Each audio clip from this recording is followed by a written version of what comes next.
ಶ್ರೀಗುರುಭ್ಯೋ ನಮಃ. ಹರಿಃ ಓಂ. ವಿಜ್ಞಾನರೋಚಿಪರಿಪೂರಿತಾಂತರ್ಬಾಹ್ಯಾಂಡಕೋಶಂ ಹರಿತೋಪಲಾಭಂ ತರ್ಕಾಭಯೇತಂ ವಿಧಿಶರ್ವಪೂರ್ವಗೀರ್ವಾಣ ವಿಜ್ಞಾನದಮಾನತೋऽಸ್ಮಿ.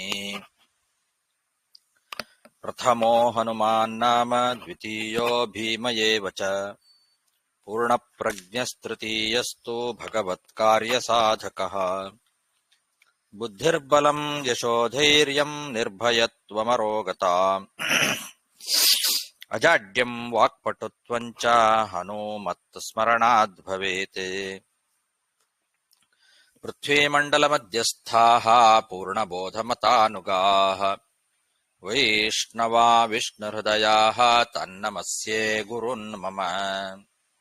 ಜನ್ಮಾದ್ಯಸ್ಯ ಯತೋನ್ಮಯಾದಿತರತಶ್ಚಾರ್ಥೇಷ್ವಭಿಜ್ಞಸ್ವರಾಟ್ ತೇನೇ ಬ್ರಹ್ಮಹೃದಾಯ ಆದಿಕವಯೇ ಮುಹ್ಯಂತಿ ಯಂ ಸೂರಯಃ. ತೇಜೋ ವಾರಿಮೃದಾ ಯಥಾ ವಿನಿಮಯೋ ಯತ್ರ ತ್ರಿಸರ್ಗೋ ಮೃಷಾ ಧಾಮ್ನಾ ಸ್ವೇನ ಸದಾ ನಿರಸ್ತಕುಹಕಂ ಸತ್ಯಂ ಪರಂ ಧೀಮಹಿ.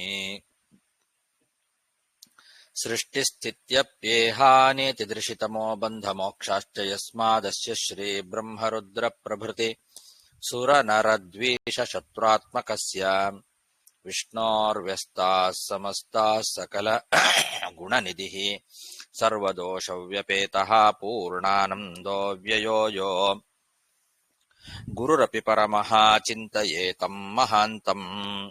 ಯಂ ಪ್ರವ್ರಜन्तಮನುಪೇತಮಪೇತಕೃತ್ಯಂ ದ್ವೈಪಾಯನೋ ವಿರಹ ಕಾತರ ಆಜುಹಾವ.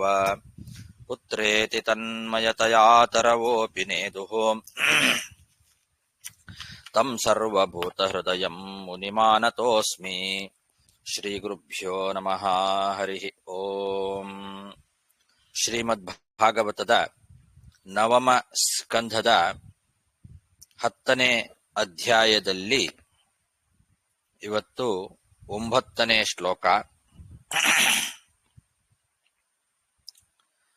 ಬೃಹದ್ಬಲಸ್ಯ ಭವಿತಾ ಪುತ್ರೋ ನಾಮ್ನಾ ಬೃಹದ್ರಣಃ ವೃಕ್ಷಯ ಸುತಸ್ತಸ್ಯ ವತ್ಸ ಪ್ರೀತೋ ಭವಿಷ್ಯತಿ.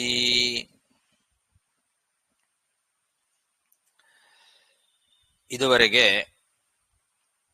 ಶುಕಾಚಾರ್ಯರು ಪರೀಕ್ಷಿದ್ರಾಜನಿಗೆ ಇಕ್ಷ್ವಾಕು ವಂಶದಲ್ಲಿ ಬಂದಂತಹ ರಾಜರುಗಳಲ್ಲಿ ಅಲ್ಲಿವರೆಗೆ ಅಂದ್ರೆ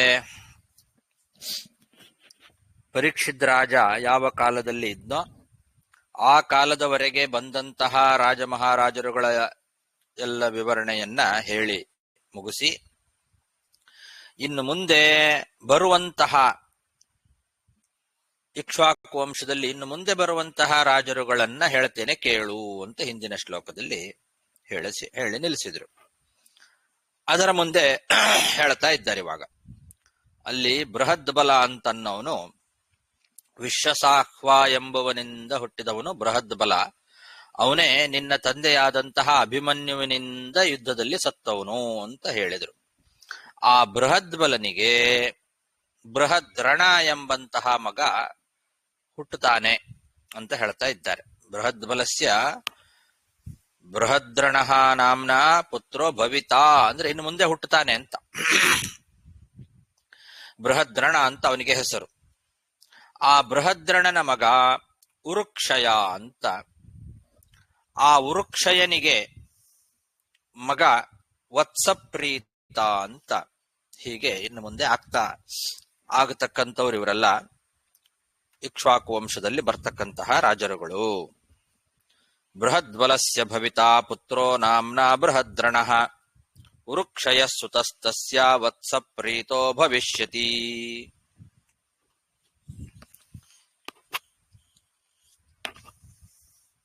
ಪ್ರತಿಶ್ಯೋಮಸ್ತತೋ ಭಾನುಃ ದಿವೌಕೋ ವಾಹಿನೀಪತಿಃ ಸಹ ದೇವಸ್ತತೋ ಭಾವೀ ಬೃಹದಶ್ವೋಥ ಭಾನುಮಾನ್. ಈ ವತ್ಸಪ್ರೀತನಿಂದ ಪ್ರತಿಶೋಮ ಎಂಬುವಂತಹ ಅವನು ಹುಟ್ಟುತ್ತಾನೆ. ಪ್ರತಿಶೋಮನ ಮಗನಾಗಿ ಭಾನುವಿನ ಮಗ ದಿವೌಕನ ಮಗನಾಗಿ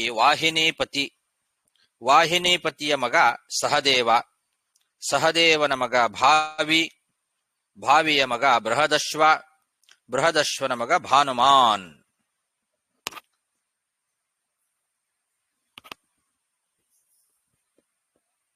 ಪ್ರತಿಶೋಮಸ್ತತೋ ಭಾನುರ್ದಿವಾರ್ಕೋ ವಾಹಿನೀಪತಿ ದಿವೌಕೋ ವಾಹಿನೀಪತಿ ಅಂತ ಒಂದಿದೆ, ದಿವೌಕ ಅಂತ ಒಂದು ಹೆಸರಿದೆ, ದಿವಾರ್ಕ ಅಂತ ಕೂಡ ಪಾಠ ಇದೆ. ಹಾಗೆ ಮೊದಲನೇದ್ದು ಅಷ್ಟೇ, ಪ್ರತಿಶೋಮ ಅಂತಿದೆ, ಅಥವಾ ಪ್ರತಿವ್ಯೋಮ ಅಂತ ಕೂಡ ಪಾಠ ಇದೆ.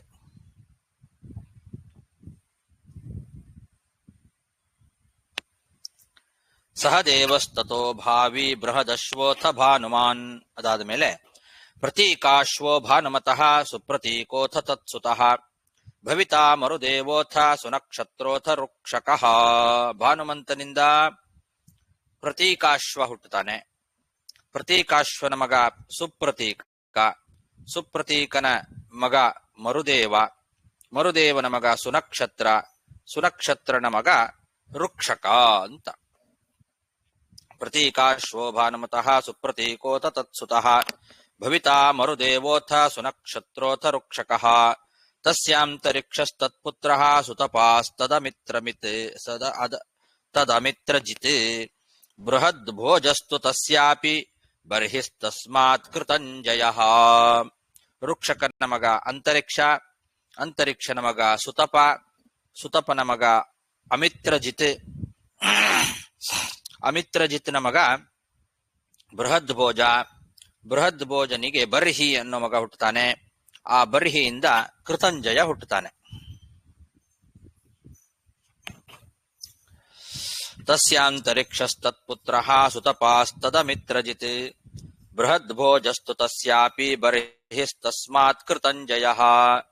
ರಣಂಜಯಸ್ತಸ್ಯ ಸುತಃ ಸಂಜಯೋ ಭವಿತಾ ತತಃ ತಸ್ಮಾಚ್ಛಕ್ಯೋಥ ಶುದ್ಧೋದೋ ಲಾಂಗಲಸ್ತತ್ಸುತ ಸ್ಮೃತಃ. ಕೃತಂಜಯನ ಮಗನಾಗಿ ರಣಂಜಯ ಹುಟ್ಟುತ್ತಾನೆ. ರಣಂಜಯನಿಗೆ ಸಂಜಯ ಹುಟ್ಟುತ್ತಾನೆ. ಸಂಜಯನಿಗೆ ಮಗ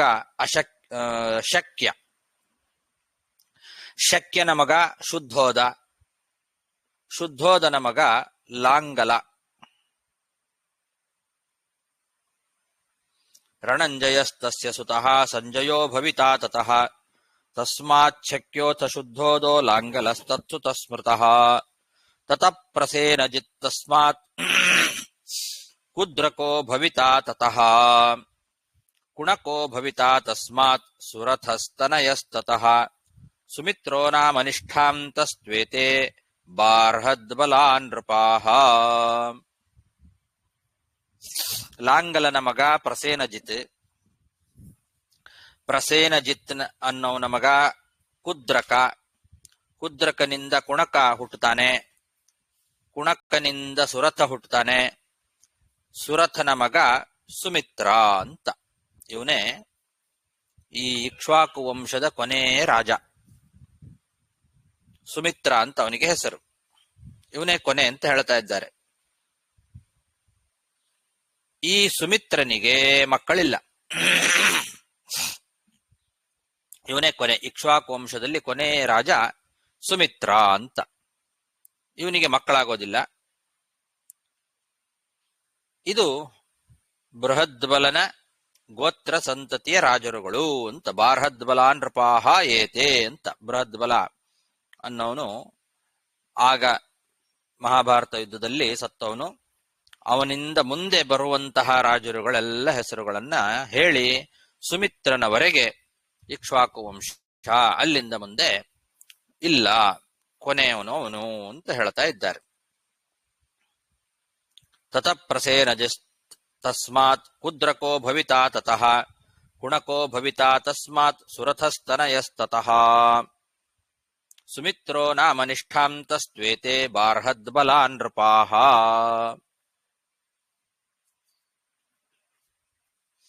ಇಕ್ಷ್ವಾಕೂಣಾಮಯಂ ವಂಶಃ ಸುಮಿತ್ರಾಂತೋ ಭವಿಷ್ಯತಿ. ಯತಸ್ತಂ ಪ್ರಾಪ್ಯ ರಾಜಾನಂ ಸಂಸ್ಥಾಂ ಪ್ರಾಪ್ಸ್ಯತಿ ವೈ ಕಲೌ. ಇಕ್ಷ್ವಾಕು ವಂಶ ಸುಮಿತ್ರನ ವರೆಗೆ ಇದೆ. ಅಲ್ಲಿಂದ ಮುಂದೆ ಇಕ್ಷ್ವಾಕು ವಂಶ ಮುಂದುವರಿಯೋದಿಲ್ಲ. ಸುಮಿತ್ರನೇ ಕೊನೆ. ಸುಮಿತ್ರನಿಗೆ ಇದು ಕೊನೆಗೊಳ್ತಾ ಇದೆ. ಸುಮಿತ್ರಾಂತೋ ಭವಿಷ್ಯತಿ. ಇಕ್ಷ್ವಾಕು ರಾಜರ ಈ ವಂಶ ಸುಮಿತ್ರನಲ್ಲೇ ಕೊನೆ ಆಗ್ತದೆ. ಅವನು ರಾಜನಾದ ನಂತರದಲ್ಲಿ ಕಲಿಯುಗದಲ್ಲಿ ಇಕ್ಷ್ವಾಕುಗಳ ವಂಶ ಇರೋದಿಲ್ಲ ಅಂತ ಸ್ಪಷ್ಟವಾಗಿ ಹೇಳಿದ್ದಾರೆ. ಕಲೌ ವೈ, ಈ ಸುಮಿತ್ರ ಎಂಬ ರಾಜನ ನಂತರ ವಂಶ ಕಲಿಯುಗದಲ್ಲಿ ನಿಂತು ಹೋಗ್ತದೆ. ಯತಃ ತಂ ಪ್ರಾಪ್ಯ ರಾಜಾನಂ ಸಂಸ್ಥಾಂ ಪ್ರಾಪ್ಸ್ಯತಿ ವೈ ಕಲೌ. ಸಂಸ್ಥಾಂ ಪ್ರಾಪ್ಸ್ಯತಿ ಅಂದ್ರೆ ನಾಶವನ್ನ ಹೊಂದುತ್ತದೆ ಅಂತ ಅರ್ಥ.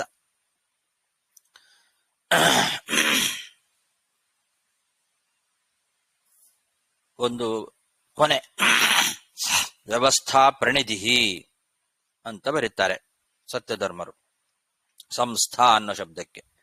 ವಿಜಯಧ್ವಜ ತೀರ್ಥರು ಸಮಾಪ್ತಿ ನಾಶ ಅಂತಾನೆ ಬರೆದಿದ್ದಾರೆ. ಅಲ್ಲಿಗೆ ಕೊನೆ ಆಗ್ತದೆ. ಸಂಸ್ಥಾ ವ್ಯವಸ್ಥಾ ಪ್ರಣಿಧಿಹಿ ಅಂತ ಅದಕ್ಕೆ ಇದು ಕೋಶವನ್ನ ಸೂಚನೆ ಮಾಡಿದ್ದಾರೆ. ಹಾಗಾಗಿ ಅಲ್ಲಿಗೆ ಕೊನೆ. ಸಮಾಪ್ಯಾಚಾರ ಮಂತ್ರಿಷು ಅಂತಿದೆ. ಸಮಾಪ್ತಿ ಆಗತ್ತೆ ಅಂತ ಅರ್ಥ. ಇಕ್ಷ್ವಾಕೂಣಾಮಯಂ ವಂಶಃ ಸುಮಿತ್ರಾಂತೋ ಭವಿಷ್ಯತಿ ಯತಸ್ತಂ ಪ್ರಾಪ್ಯ ರಾಜಾನಂ ಸಂಸ್ಥಾಂ ಪ್ರಾಪ್ಸ್ಯತಿ ವೈ ಕಲೌ. ಇತಿ ಶ್ರೀಮದ್ಭಾಗವತೆ ಮಹಾಪುರಾಣೆ ಪಾರಮಹಂಸ್ಯಾಂ ಅಷ್ಟಾದಶಸಹಸ್ರ್ಯಾಂ ಸಂಹಿತಾಯಾಂ ವೈಯಾಸಿಕ್ಯಾಂ ನವಮಸ್ಕಂಧೆ ದಶಮೋಧ್ಯಾಯಃ. ಶ್ರೀಕೃಷ್ಣಾರ್ಪಣಮಸ್ತು. ಅಲ್ಲಿಗೆ 9ನೇ ಸ್ಕಂದದಲ್ಲಿ 10 ಅಧ್ಯಾಯ ಮುಗಿತು. ಮುಂದೆ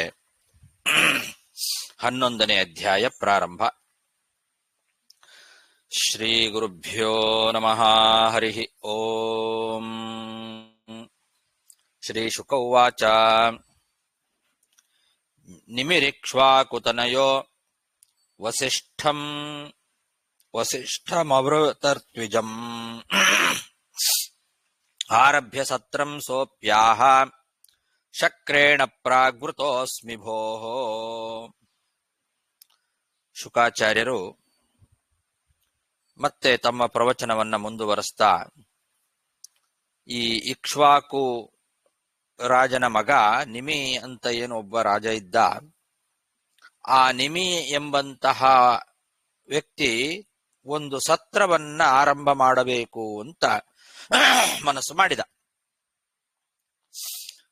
ಸತ್ರವನ್ನ ಆರಂಭ ಮಾಡೋದಕ್ಕೆ ಮೊದಲು ಆ ಸತ್ರಕ್ಕೆ, ಅದು ಅನೇಕ ದಿವಸಗಳಲ್ಲಿ ನಡೀತಕ್ಕಂತಹ ಒಂದು ಯಾಗ, ಅದು ಸತ್ರ ಅಂತ. ಆ ಸತ್ರವನ್ನ ಆರಂಭ ಮಾಡ್ಲಿಕ್ಕೋಸ್ಕರ ಅದರಲ್ಲಿ ಋತ್ವಿಜರಾಗಲಿಕ್ಕೆ ವಸಿಷ್ಠ ಋಷಿಗಳ ಹತ್ರ ಹೋಗಿ ಕೇಳ್ಕೊಂಡ. ಅವರು ಹೇಳಿದ್ರು, ನಿನಗಿಂತ ಮೊದಲು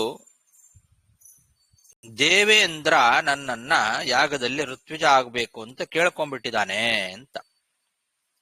ನೀವು ನನ್ನ ಸತ್ರಕ್ಕೆ ಪುರೋಹಿತರಾಗಿ ಋತ್ವಿಜರಾಗಿ ಬರಬೇಕು ಅಂತ ಇವನು ಕೇಳಲಿಕ್ಕೆ ಹೋಗೋದರ ಒಳಗೆ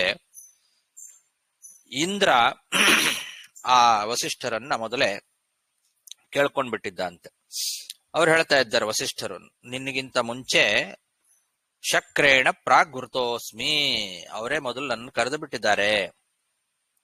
ಅವರು ನನ್ನನ್ನ ಇಂದ್ರದೇವರು ನಾನು ಋತ್ವಿಜ ಆಗಬೇಕು ಅಂತ ಅವ್ರು ಕೇಳ್ಕೊಂಡ್ಬಿಟ್ಟಿದ್ದಾರೆ ಅಂತ ವಸಿಷ್ಠರು ಬಂದು ಹೇಳಿದರು. ನಿಮಿರಿಕ್ಷ್ವಾಕುತನಯೋ ವಸಿಷ್ಠ ಅವೃತರ್ತ್ವಿಜಂ ಆರಭ್ಯ ಸತ್ರಂ ಸೋಪ್ಯಾಹ ಶಕ್ರೇಣ ಪ್ರಾಗ್ವೃತೋಸ್ಮಿ ಭೋಃ. ತನ್ನಿರ್ವರ್ತ್ಯಾಗಮಿಷ್ಯಾಮಿ ತಾವನ್ಮಾಂ ಪ್ರತಿಪಾಲಯ. ತೂಷ್ಣೀಮಾಸೀದ್ ಗೃಹಪತಿಃ ಸೋಪೀಂದ್ರಸ್ಯಾಕರೋನ್ಮಖಂ. ನಾನು, ವಸಿಷ್ಠರು ಹೇಳ್ತಾ ಇದ್ದಾರೆ, ಆ ಇಂದ್ರ ನನಗೆ ಮೊದಲೇ ಹೇಳಿಬಿಟ್ಟಿದ್ದಾನೆ ಇದು ನೀವು ಋತ್ವಿಜರಾಗಬೇಕು ಅಂತ. ಅವನು ಮಾಡುವ ಆ ಕೆಲಸ ಏನಿದೆ ಅದನ್ನ ಮುಗಿಸಿ ಆಮೇಲೆ ಬರ್ತೇನೆ, ಅಲ್ಲಿವರೆಗೆ ನೀನು ಸ್ವಲ್ಪ ಕಾಯ್ಬೇಕು, ಆಮೇಲೆ ನೀನು ಸತ್ರ ಮಾಡು.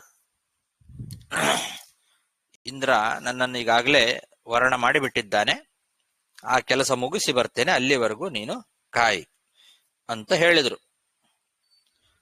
ಅದಕ್ಕೆ ನಿಮಿ ಏನು ಮಾಡಿದ, ಏನು ಮಾತಾಡ್ಲಿಲ್ಲ, ಆಯ್ತು ಅಂತನೂ ಹೇಳಲಿಲ್ಲ, ಯಾವುದೇ ಪ್ರತಿಕ್ರಿಯೆಯನ್ನು ಕೊಡದೆ ಸುಮ್ಮನಿದ್ದ. ವಸಿಷ್ಠ ಋಷಿಗಳು ಏನು ಮಾಡಿದ್ರು, ಇಂದ್ರನನ್ನ ಏನು ಇಂದ್ರ ಯಾಗ ಏನು ಮಾಡಬೇಕು ಅಂತ ಅನ್ಕೊಂಡಿದ್ದ ಆ ಯಾಗವನ್ನೆಲ್ಲ ನಡೆಸಿಕೊಟ್ರು. ತನ್ನಿರ್ವರ್ತ್ಯಾಗಮಿಷ್ಯಾಮಿ ತಾವನ್ಮಾಂ ಪ್ರತಿಪಾಲಯ ತೂಷ್ಣೀಮಾಸೀತ್ ಗೃಹಪತಿ ಸೋಪೀಂದ್ರಸ್ಯಾಕರೋನ್ಮಖಂ ನಿಮಿಸ್ಸತ್ರವಿದಾಂ ವಿದ್ವಾನ್ ಸತ್ರಮಾರಭತಾತ್ಮವಾನ್ ಋತ್ವಿಗ್ಭಿರಪರೈಸ್ತಾವತ್ ಯಾವತ್ ತನ್ನಾಗಮದ್ಗುರುಃ. ಈ ನಿಮಿ ಮಹಾರಾಜ ಏನ್ ಮಾಡಿದ, ಆ ವಸಿಷ್ಠ ಋಷಿಗಳು ಯಾಗವನ್ನ ಮುಗಿಸಿ ಬಂದು ಆಮೇಲೆ ನಾನು ಸತ್ರವನ್ನ ಆರಂಭ ಮಾಡಿ, ಯಾವಾಗ ಮುಗಿಸೋದು, ಅಷ್ಟವರೆಗೂ ನಾನು ಬದುಕಿರ್ತೇನೋ ಇಲ್ಲೋ, ಮನುಷ್ಯ ಜನ್ಮ ಅಂತನ್ನೋದು ಅದು ಅಸ್ಥಿರ.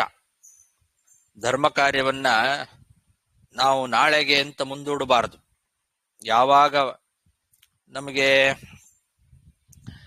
ಧರ್ಮ ಮಾಡಬೇಕು ಅಂತ ಆಸಕ್ತಿ ಬರ್ತದೋ ತಕ್ಷಣದಲ್ಲಿ ಮಾಡಿಬಿಡ್ಬೇಕು. ನಾಳೆ ಮಾಡ್ತೇನೆ, ನಾಡ್ದು ಮಾಡ್ತೇನೆ, ಆಮೇಲೆ ಮಾಡ್ತೇನೆ ಅಂತ ಕುತ್ಕೊಂಡ್ರೆ ಮನುಷ್ಯ ಜೀವನ ಬಹಳ ಅದು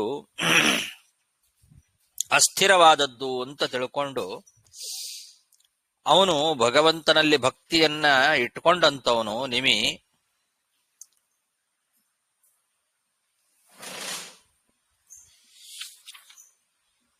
ಹಾಗಾಗಿ ಏನು ಮಾಡಿದ, ಗುರುಗಳಾದಂತಹ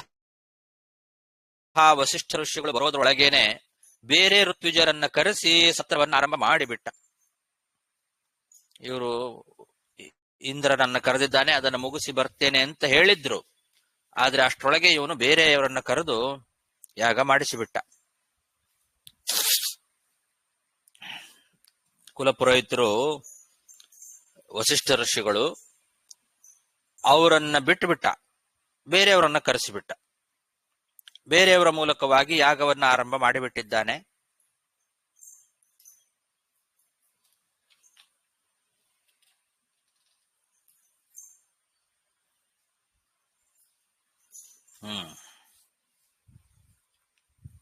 ಮೂರು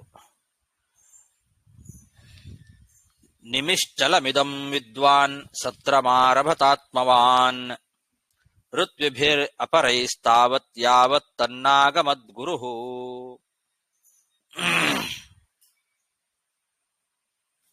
ವಿದ್ವಾನ್ ಅಂತ ಒಂದು ಪಾಠ ಇದೆ,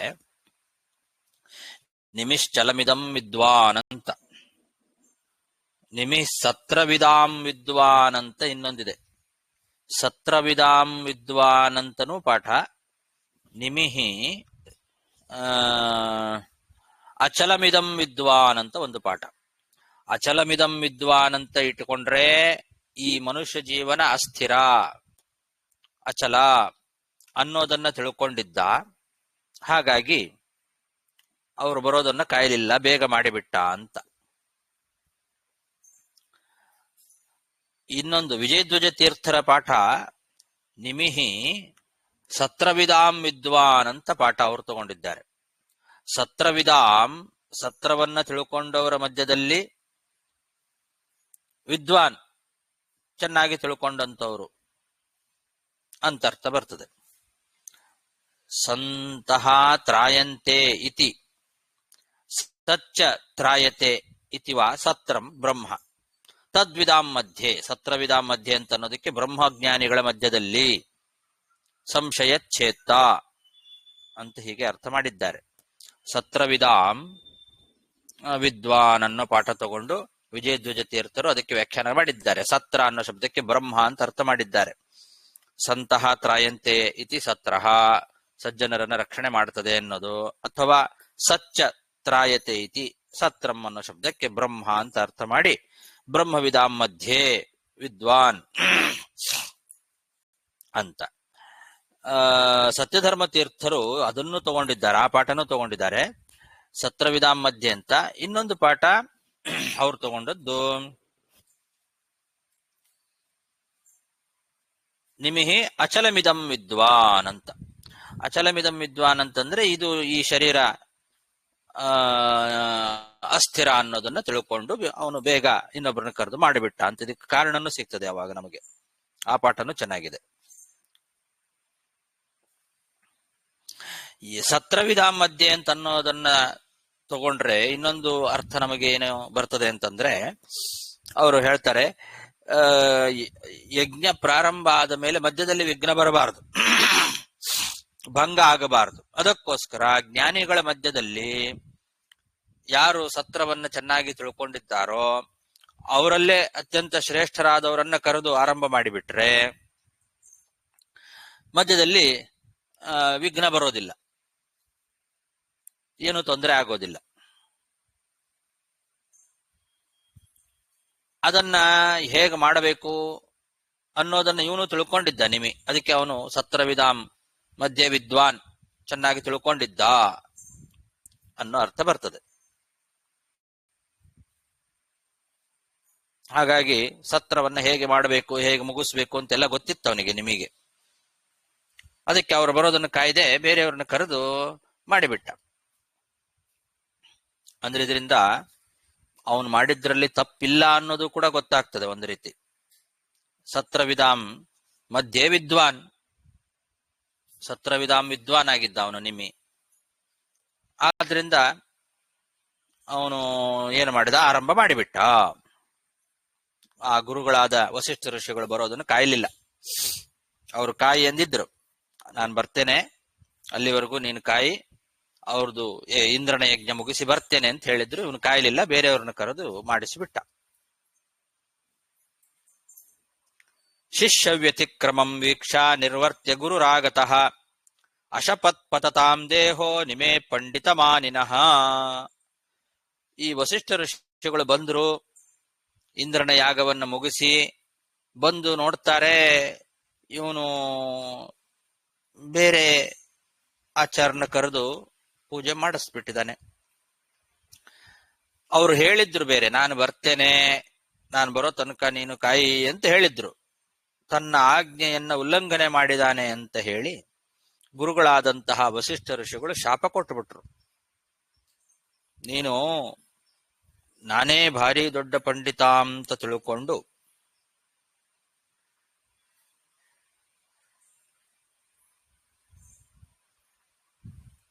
ಅಹಂಕಾರ ಬಂದಿದೆ ನಿನಗೆ, ಅದಕ್ಕೆ ನಿನ್ನ ಈ ನಿಮಿರಾಜನ ಶರೀರ ಬಿದ್ದು ಹೋಗ್ಲಿ ಅಂತ ಶಾಪ ಕೊಟ್ಟರು.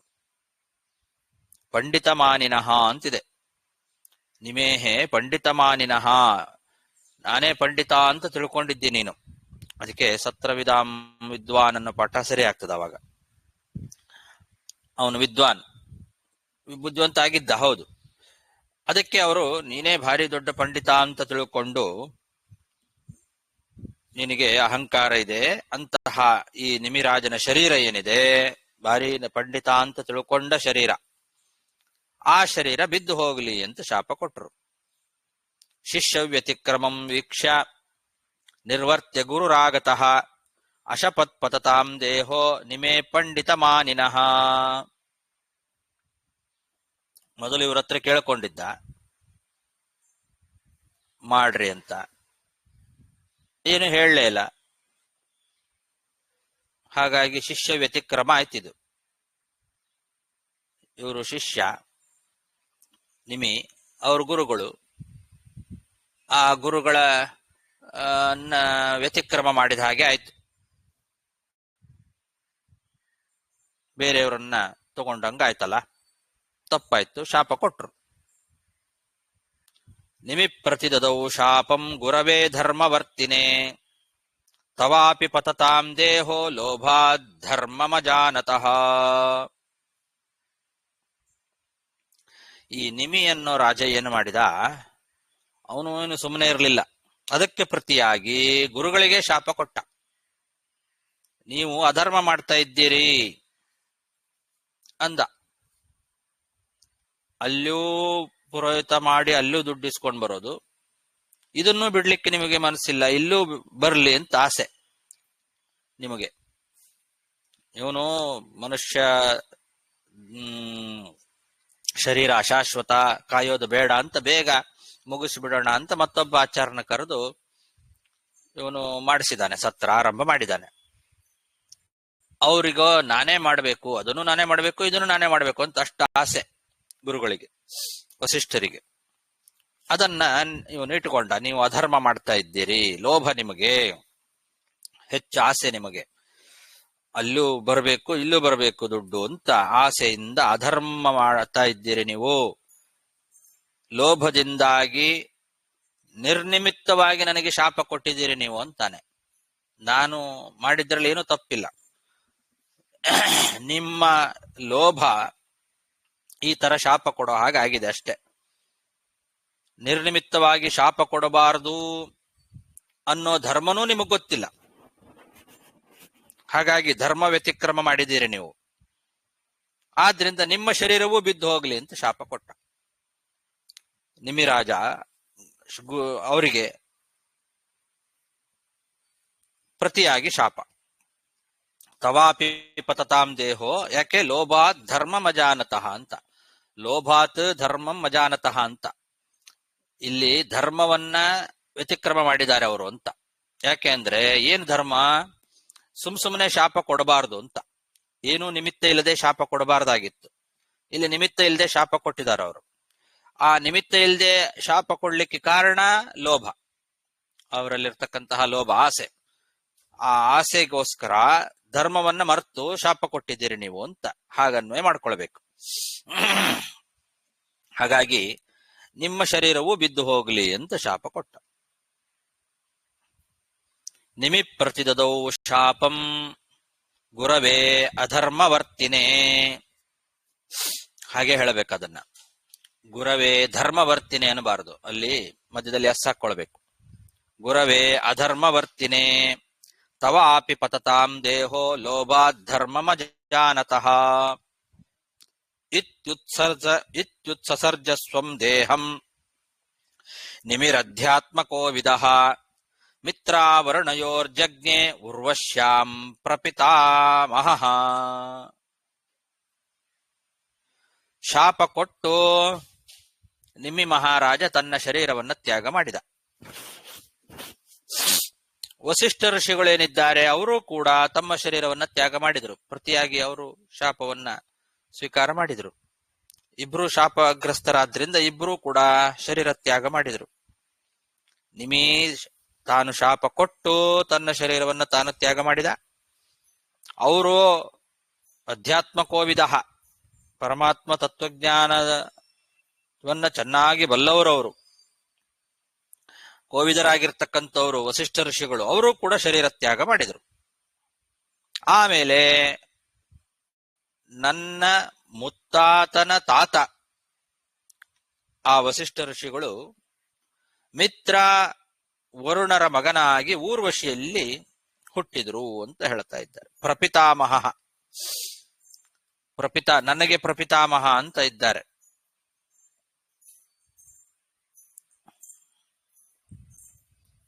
ಯೋ ಮಿತ್ರ ವರ್ಣಯೋಹೋ ಮಿತ್ರಾವರ್ಣಯೋರ್ವಶ್ಯಾಂ ಜಜ್ಞೆ ಅಂತಿದೆ. ಮಮ ಪ್ರಪಿತಾಮಹೋ ವಸಿಷ್ಠ ಅಂತ ವಿಜಯಧ್ವಜರು ಬರೆದಿದ್ದಾರೆ.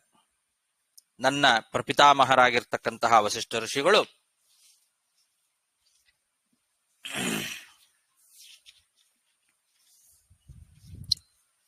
ಶುಕಾಚಾರ್ಯರಿಗೆ ಪ್ರಪಿತಾಮಹ. ಅಪ್ಪ ವೇದವ್ಯಾಸದೇವರು, ಅವರಪ್ಪ ಪರಾಶರರು, ಅವರಪ್ಪ, ಹೀಗೆ ಮುತ್ತಾತನ ಅವರಪ್ಪನ ಅಪ್ಪ, ಮುತ್ತಾತನ ತಾತ ಪ್ರಪಿತಾಮಹ ಅಂತ ಹಾಗಿಟ್ಕೊಳ್ಬೇಕು.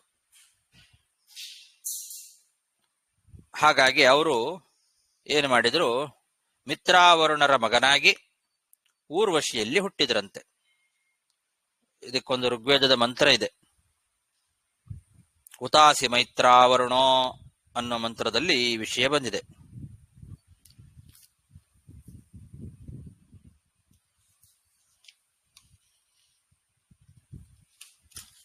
ಸತ್ಯಧರ್ಮ ತೀರ್ಥರು ತುಂಬಾ ವ್ಯಾಖ್ಯಾನ ಮಾಡಿದ್ದಾರೆ. ಆದಿರಾಮಾಯಣದ ಶ್ಲೋಕಗಳು, ಋಗ್ವೇದದ ಮಂತ್ರಗಳು, ಅದನ್ನೆಲ್ಲ ತುಂಬಾ ಉದಾಹರಣೆ ಮಾಡಿದ್ದಾರೆ ಈ ಶ್ಲೋಕಕ್ಕೆ. ಮೈತ್ರಾವರುಣಯೋ ಹೇ ವಸಿಷ್ಠ ಮೈತ್ರಾವರುಣಯೋ ಪುತ್ರೋಸಿ ಹೇ ಬ್ರಹ್ಮನ್ ಊರ್ವಶ್ಯಾಪ್ಸರಸೋ ಮಮಾಯಂ ಪುತ್ರ ಸ್ಯಾತಿಥಿ, ಈ ಶ್ಲೋಕಗಳನ್ನೆಲ್ಲ ಉದಾಹರಣೆ ಮಾಡಿದ್ದಾರೆ. ಅಂತೂ ಅವರೇನ್ ಮಾಡಿದ್ರು, ಮೈತ್ರಾವರುಣರ ಮಗನಾಗಿ ಊರ್ವಶಿಯಲ್ಲಿ ಅವತಾರ ಮಾಡಿದ್ರು.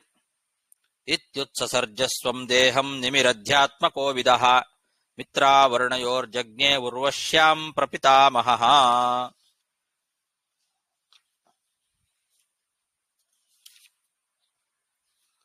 ಗಂಧವಸ್ತುಷು ತದ್ದೇಹಂ ನಿಧಾಯ ಮುನಿಸತ್ತಮಾಹ ಸಮಾಪ್ತೆ ಸತ್ರಯಾಗೇಥ ದೇವಾನೂಚುಃ ಸಮಾಗತಾನ್. ಈ ನಿಮಿರಾಜ ಏನು ದೇಹತ್ಯಾಗವನ್ನ ಮಾಡಿದ್ನಲ್ಲ, ಅವನ ದೇಹ ಬಿದ್ದು ಹೋಗ್ಲಿ ಅಂತ ಶಾಪ ಕೊಟ್ಟಿದ್ರಿಂದ ನಿಮಿರಾಜ ದೇಹತ್ಯಾಗವನ್ನ ಮಾಡಿದ್ದ. ಆ ದೇಹವನ್ನ ಮುನಿಗಳೆಲ್ಲ ಏನ್ ಮಾಡಿದ್ರು, ಸುಗಂಧ ತೈಲ ಮೊದಲಾದ ವಸ್ತುಗಳಲ್ಲಿ ಆ ದೇಹವನ್ನ ಹಾಗೆ ಇಟ್ಟಿದ್ರು. ಮೃತದೇಹವನ್ನ ಇಟ್ಟು ಸತ್ರವನ್ನ ಮುಂದುವರಿಸಿದ್ರು. ದೇಹ ದಹನ ಮಾಡಿದ್ದಿಲ್ಲ ಅವರು. ಸುಗಂಧ ವಸ್ತುಷು ಅಂತ ಹೇಳಿದ್ದಾರೆ. ಸುಗಂಧ ಮತ್ತು ತೈಲ ಮೊದಲಾದಂತಹ ವಸ್ತುಗಳಲ್ಲಿ ಆ ದೇಹವನ್ನ ಹಾಗೆ ಇಟ್ಟು ಸತ್ರವನ್ನ ಮುಗಿಸಿದ್ರು. ಯಾಕೆಂದ್ರೆ ಮಧ್ಯದಲ್ಲಿ ನಿಂತು ಹೋಗಬಾರದು ಸತ್ರ. ಆ ಸತ್ರವನ್ನ ಆರಂಭ ಮಾಡಿದ್ದಾನೆ, ಅದು ಮುಗಿದು ಹೋಯ್ತು. ಅದು ಮುಗಿಯೋವರೆಗೂ ಆ ದೇಹವನ್ನ ಹಾಗೆ ಎಣ್ಣೆಯಲ್ಲಿ ಸುಗಂಧ ವಸ್ತುಗಳಲ್ಲಿ ಅದನ್ನ ಇಟ್ಟು ಋಷಿಮುನಿಗಳೆಲ್ಲ ಸತ್ರಯಾಗವನ್ನು ಮುಗಿಸಿ ಆಮೇಲೆ ಆ ಯಾಗಕ್ಕೆ ಬಂದಿರತಕ್ಕಂತಹ ದೇವತೆಗಳೆಲ್ಲ ಏನಿದ್ರಲ್ಲ, ಆ ದೇವತೆಗಳ ಹತ್ರ ಕೇಳ್ಕೊಂಡ್ರಂತೆ. ಮುನಿ ಸತ್ತಮಾಹ ಅಂತ ಹೇಳಿದ್ದಾರೆ. ಅವರು ಯಾಗವನ್ನ ಮಾಡಿದವರೆಲ್ಲ ಮುನಿ ಸತ್ತಮಾಹ, ಒಳ್ಳೊಳ್ಳೆ ಶ್ರೇಷ್ಠವಾದ ಮುನಿಗಳೇ ಅವರೆಲ್ಲ, ಅಧ್ವರ್ಯುಗಳು. ಅವರ ಹೆಸರು ಹೇಳಿಲ್ಲ ಇಲ್ಲಿ. ಸತ್ರಯಾಗೆ ಸಮಾಪ್ತೆ ಅಧ್ವರ್ಯಾದಯ ಸಮಾಗತಾನ್ ಆಹುಹು ಅಷ್ಟೆ. ಅಧ್ವರ್ಯಾದಯ ಅಂತ ಹೇಳಿದ್ದಾರೆ. ಯಾರು? ದೊಡ್ಡ ದೊಡ್ಡ ಮುನಿ ಸತ್ತಮಾಹ ಅಂತ ಅಷ್ಟೇ ಹೇಳಿದ್ದಾರೆ. ಮುನಿಶ್ರೇಷ್ಠರುಗಳೆಲ್ಲ ಯಾಗ ಎಲ್ಲ ಸಮಾಪ್ತಿ ಆದ್ಮೇಲೆ ಅಲ್ಲಿ ಬಂದಂತಹ ದೇವತೆಗಳನ್ನ ಕೇಳಿದ್ರಂತೆ. ಗಂಧವಸ್ತುಷು ತದ್ದೇಹಂ ನಿಧಾಯ ಮುನಿ ಸತ್ತಮಾಹ ಸಮಾಪ್ತೆ ಸತ್ರಯಾಗೇಥ ದೇವಾನೂಚುಃ ಸಮಾಗತಾನ್ ರಾಜ್ಞೋ ಜೀವತು ದೇಹೋಯಂ ಪ್ರಸನ್ನಾ ಪ್ರಭವೋ ಯದಿ ತಥೇತ್ಯುಕ್ತೆ ನಿಮಿಪ್ರಾಹ ಮಾ ಭೂನ್ಮೇ ದೇಹ ಬಂಧನಂ. ದೇವತೆಗಳ ಹತ್ರ ಆ ಮುನಿಶ್ರೇಷ್ಠರುಗಳೆಲ್ಲ ಕೇಳ್ಕೊಳ್ತಾ ಇದ್ದಾರೆ. ಶ್ರೇಷ್ಠ ಮುನಿಗಳೇ, ದೇವತೆಗಳೇ, ನಾವು ಮಾಡಿದ ಈ ಒಂದು ಯಾಗದಿಂದ ನೀವು ಸಂತುಷ್ಟರಾಗಿದ್ದೀರಿ. ಸಮರ್ಥರಾದಂತಹ ನೀವು ನಮ್ಮ ಒಂದು ಈ ಯಾಗದಿಂದ ನಿಮಗೆ ಸಂತೋಷ ಆಗಿದ್ದೇ ನಿಜ ಅಂತಾದರೆ ತಮ್ಮ ಪ್ರಭಾವದಿಂದ ಈ ರಾಜನ ಶರೀರ ಮತ್ತೆ ಜೀವ ಬರುವಂತೆ ಆಗಲಿ ಅಂತ ಕೇಳ್ಕೊಂಡ್ರು.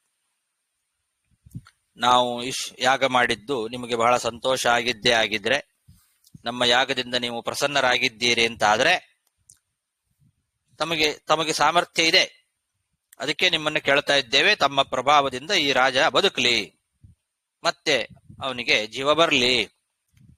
ಆ ರಾಜನ ಈ ಶರೀರ ಹಾಗೆ ಇದೆ, ಅದಕ್ಕೆ ಮತ್ತೆ ತಾವು ಜೀವವನ್ನ ತಂದು ಬದುಕಿಸ್ರಿ ಅಂತ ಆ ಮುನಿಗಳೆಲ್ಲ ಕೇಳಿದ್ರು.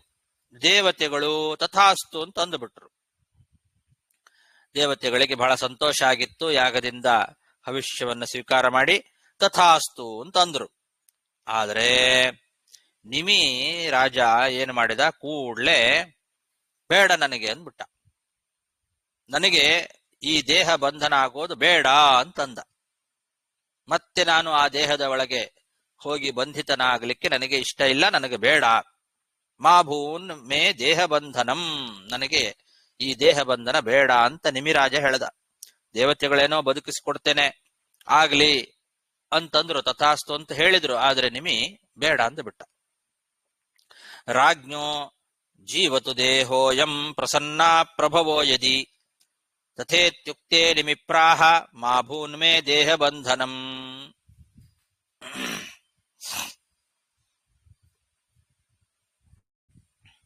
ಯಾಕೆ ಬೇಡ ಅಂತ ಹೇಳ್ತಾನೆ, ಮುಂದೇನಾಗತ್ತೆ ಅದನ್ನ ಮತ್ತೆ ನಾಳೆ ನೋಡೋಣ. ಟೈಮ್ ಆಯ್ತು, ಸಾಕು. ಶ್ರೀಕೃಷ್ಣಾರ್ಪಣಮಸ್ತು. ಅಲ್ಲಿಗೆ 8 ಶ್ಲೋಕ ಆಯ್ತು. 11ನೇ ಅಧ್ಯಾಯದಲ್ಲಿ 8ನೇ ಶ್ಲೋಕ ಮುಗಿತು. ಶ್ರೀಕೃಷ್ಣಾರ್ಪಣಮಸ್ತು. ನಮಸ್ಕಾರ ಗುರುಗಳೇ. ವಶಿಷ್ಠ ಋಷಿಗಳು ತಿರುಗು ಮಿತ್ರ ವರ್ಣಯೋಹೋ ಅವರಿಗೆ ಪುತ್ರರ ಹುಟ್ಟಿದ್ರು. ಮಿತ್ರ ವರ್ಣರು ಇಬ್ಬರ ಒಬ್ಬರ ಅವರ ಚೋಲ ಮೈತ್ರಾವರ್ಣ ಅಂತ ಅವರಿಗೆ ಹೆಸರು, ಒಬ್ರೆ. ಬಟ್ ದ್ವಿತೀಯ ಇದು ಹಾಕಿದ್ದಾರ ಚೋಲ ವರ್ಣಯೋಹೋ ಅಂತ ಹಾಕಿದ್ದಾರಲ್ಲವಾ? ಊರ್ವಶಿ, ಅದು ನೋಡೋಣ ಅದೇನು ಅಂತ. ಊರ್ವಶಿಯಲ್ಲಿ ಹುಟ್ಟಿದ್ರು ಅಂತ ಇದೆ, ದ್ವಿವಚನ. ಹೌದು ಹೌದು. ಆಮೇಲೆ ವಶಿಷ್ಠ ಋಷಿಗಳು ಬಂದು ಆದಿ ಕಾಲ ಬೇರೆ ಬೇರೆ ರಾಜರು ಬರ್ತಾರೆ ಓದ್ತಾರೆ, ಅವರೇ ಎಲ್ಲಾರಿಗೆ ಬಂದು ಯಜ್ಞ ಮಾಡಿಸಿಡ್ತಾರೆ. ಅವ್ರು ಒಬ್ರೇ ಅವ್ರ ಚೋಲ ಒಬ್ರೇವಾ ಅಂದ್ರೆ ಅವರು ವಶಿಷ್ಠರಿಗೆ ಬೇರೆ ಬೇರೆ ಜನ್ಮ ತಗೋತಾರ್ಯಾ? ಇಲ್ಲ ಅವರು ಎಲ್ಲಾ ರಾಜಗಳದ್ದು ಕಾಲಲ್ಲಿ ಆ ವಶಿಷ್ಠ ಋಷಿಗಳ ಜೀವನವಾದ್ದು ಎಲ್ಲಾರಿ ಅವರೇ ಯಜ್ಞ ಮಾಡಿಸಿಡ್ತಾರ್ಯಾ? ಹೌದೌದು, ಅವರೇ. ಅವರು ಸಪ್ತರ್ಷಿಗಳಲ್ಲಿ ಒಬ್ರು. ಅವರು ಈ ಮನ್ವಂತರ ಪೂರ್ತಿ ಅವರು ಸಪ್ತರ್ಷಿಗಳಾಗೇ ಇರ್ತಾರೆ. ಆ ಋಷಿಸ್ಥಾನದಲ್ಲಿ ಅವರು ಇಡೀ ಮನ್ವಂತರ ಪೂರ್ತಿ ಅವರೇ ಇರ್ತಾರೆ. ನಮಸ್ಕಾರ. ನಮಸ್ಕಾರ. ಇದು ಇವಾಗ ನಿಮಿರಾಜ ದೇಹ ಬಿಟ್ಟ ತಕ್ಷಣ ಮೈಲಿಗೆ ಅಂತ ಆಗೋದಿಲ್ವ ಅಲ್ಲಿ? ಅವಾಗ ಸತ್ರ ಮುಂದುವರಿಬೋದಾ? ಹೌದು, ಆ ದೇಹ ದಹನ ಆಗೋವರೆಗೂ ಮೈಲಿಗೆ ಇಲ್ಲ. ದಹನದ ಆಗೋವರೆಗೂ ಮೈಲಿಗೆ ಇಲ್ಲ ಅನ್ನೋದನ್ನ ಆಕ್ಚುಲಿ ಅದು ಧರ್ಮಶಾಸ್ತ್ರದಲ್ಲಿ ಹಾಗೆ ಇದೆ. ಆದ್ರೆ ಈಗ ಆತರ ಯಾರು ಆಚರಣೆ ಮಾಡೋದಿಲ್ಲ. ದಹನ ಆದ ಮೇಲೆನೆ ಮೈಲಿಗೆ ಪ್ರಾರಂಭ ಆಗೋದು, ನಿಜ ಹೇಳಬೇಕು ಅಂದ್ರೆ. ಶವವನ್ನ ಚಿತೆಯಲ್ಲಿ ಇಟ್ಟಾಗಿಂದ ಮೈಲಿಗೆ ಆರಂಭ ಆಗತ್ತೆ ಅಂತ ಗರುಡ ಪುರಾಣದಲ್ಲಿ ಸ್ಪಷ್ಟವಾಗಿದೆ ಆ ವಾಕ್ಯ. ಚಿತೆಯಲ್ಲಿ ದೇಹವನ್ನ ಚಿತೆಯಲ್ಲಿ ಇಟ್ಟ ಮೇಲೆನೆ ಮೈಲಿಗೆ ಆರಂಭ. ಸರಿ ಗುರುಗಳೇ. ಹರೇ ಶ್ರೀನಿವಾಸ. ನಮಸ್ಕಾರ ಗುರುಗಳೇ.